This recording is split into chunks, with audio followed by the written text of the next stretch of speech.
So Mayo Warriors David Clarke, Donal Vaughan, Tom Parsons and Seamie O'Shea all announced their retirements from inter-county football this week. And to look back at their careers, delighted to be joined in line by former Mayo footballer and well-known RTE and Midwest Radio co-commentator Martin Carney. And Martin, great to talk to you today. What's been the reaction locally to all these departures this week? Well, I suppose it's so hard to give reactions at the moment, Tomas, and all this social distancing and no kind of meeting up, shall we say, in the normal places we meet, like in pubs in the evening.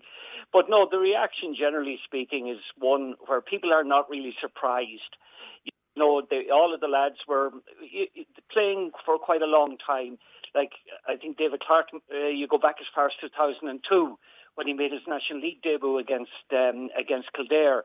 And he made his championship debut, I think, 3 years later in 2005.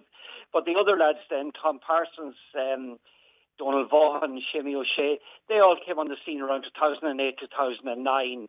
And they've given sterling service. Like, when you think about it, they have played in, 5 or 6 All-Irelands. If you include the replays, actually, I think they have played in 6 All-Irelands, every one of them, and drew one of them, but never won one, unfortunately, from their point of view.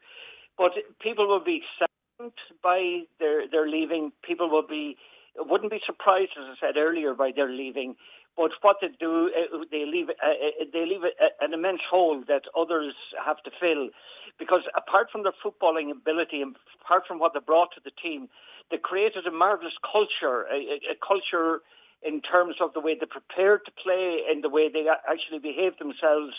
And I mean, they were just a very, very formidable and a very special bunch of lads. And they will be sadly missed. But again, as I said, it's up to others to fill their shoes, but it's going to take quite a job. As you mentioned there, Martin, David Clarke gave 20 years of service to the Mayo jersey. Will he go down as one of the great Mayo goalkeepers, do you think? Fabulous goalkeeper. What I'm very pleased about in David's case is that he did retire, this week, because he's going out having had a superb All-Ireland final. Like, coming into the All-Ireland final this year, a lot of people were critical of his kickouts, and he himself would know it was never the strongest point of his game.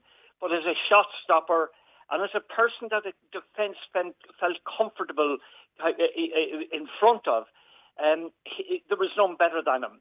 He was a very, very quiet lad, but formidable nonetheless when he got on the pitch, and very vocal when he got on the pitch. Now, I'm contradicting myself in one way, but off the pitch he was a very, very quiet lad.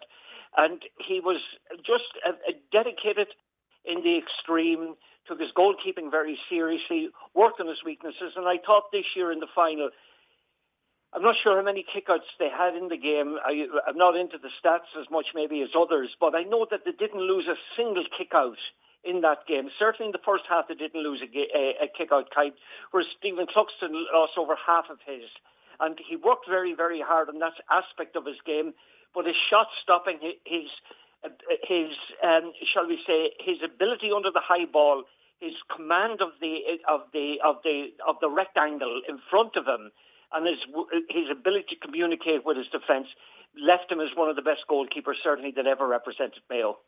And I suppose Donal Vaughan was another veteran of that Mayo defence. Martin, how do you think he'll be remembered? Donal came on the scene, I think, around 2009. He came on the scene initially as cornerback. John O'Mahony actually introduced him to intercounty football. John O'Mahony introduced a lot of those guys to intercounty football, actually, in his 4 years as manager.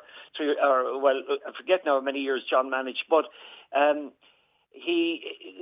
Donal ultimately, cornerback maybe wasn't his position, his best position, but when he moved out into the half-back line and in and around the middle of the field area, he found his true niche. He was a wonderful athlete. He was an extremely good box-to-box player, if that's the right term. And he was a very formidable tackler. And, people will maybe point the finger at him, maybe at times in an accusing way of, getting sent off, maybe needlessly in an incident with John Small in, I think it was the 2016 final. But nonetheless, people will remember him very fondly as one who was immensely dedicated, who gave everything to the cause. And I know this year he would, injury got the better of him ultimately, but I know that he would love to have got back and actually had a cut at Dublin once again, but it wasn't to be. Yeah, and Seamie O'Shea and Tom Parsons were two men in the engine room for those battles with Dublin, Martin, and it was great to see Tom Parsons making that recovery from a serious knee injury. Yeah, again, it's funny, we use the word injury, Tomas, here quite a bit. Like Shemi this year, I know, Shemi came on the scene in 2008. He won an All-Ireland under-21 in 2006. But he came on the senior team, I think 2007, 2008. And again, a great workhorse, quiet, unassuming lad off the pitch. But I know Shemi well because he was in the same class in primary school and all the way through school with my son, Owen. And, we live in the same area, and I'd know Shemi very, very well, particularly during his boyhood years. And Shemi and Parsons formed a very, very good midfield partnership. Again, athletically, there was few to better them. They were very strong in the air. They were physically very imposing. They're the kind of guys, like, when you think about the finals they played Dublin in 13, 16 and 17, Tomas, they lost those finals by a point on each occasion. And in one of those occasions, I think, if I'm right, in 2016, they brought Dublin to a replay. But in those games, Shemi O'Shea and Tom Parsons were formidable around the middle of the field. And Dublin had their work cut out to actually kind of break even with them. And Mayo will always fondly remember them. And Tom, Shemi this year had a bad hand injury, and it unfortunately didn't clear up as quickly as he would have liked. And I think that was the main reason maybe that kind of inhibited him kind of getting to the forefront for the All-Ireland series. But what Tom Parsons did after a knee injury that he sustained against Galway a couple of years back is quite remarkable. I was at the game that day that he hurt the knee against Galway, and genuinely, if you ever see it, Tomas, it's as ugly an injury as you could wish to see. His entire leg just collapsed underneath him. The knee simply gave way. And a lot of us who kind of watched it and looked at it and saw it happening, we just wondered, would he ever walk properly again? But not alone did he get back walking properly, he went and got running properly, and he made himself available again for selection of the county panel. And to have got back into competitive football, as he did in this past year, and grace the pitch again, was a tribute to his strength of character and through his determination to once again put on that jersey. He was a remarkable guy in that respect. Yeah, absolutely remarkable recovery, Martin. I just have one last question for you, Martin. Given the great players that James Horan has lost this past week, how would you rate Mayo's chances of competing again for major honours in 21? Look, Mayo have been spoiled in many ways. Like since 2006, if I'm right, they have been in 6-7 All-Irelands altogether if you include a replay.